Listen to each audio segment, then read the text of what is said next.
Motif tagih hutang Rp500.000, dua pria berduel sajam di lorong karet.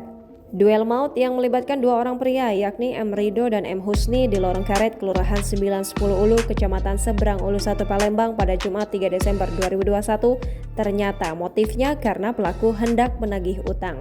Akibat kejadian tersebut, Husni yang tinggal di Lorong Manggis, Kelurahan Silaberanti, meninggal dunia saat perjalanan ke Rumah Sakit Muhammadiyah Palembang dengan luka di bagian paha. Sementara Rido yang tinggal di sekitar tempat kejadian perkara dilarikan ke Rumah Sakit Umum Daerah Palembang Bari setelah mengalami luka di bagian kaki, paha, dan tangan.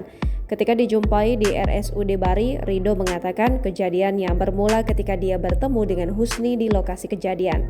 Lalu, dia menanyakan uang sebesar Rp500.000 yang dipinjam oleh Husni. Ia melanjutkan setelah cekcok dengan korban, ada warga yang memisahkan lalu korban pergi dari lokasi dan pulang ke rumahnya. Rido pun juga pulang ke rumah untuk mengambil pisau dan celurit. Saat ini, Rido masih menjalani perawatan di Rumah Sakit Muhammadiyah. Jangan lupa subscribe, share, komen, dan like ya!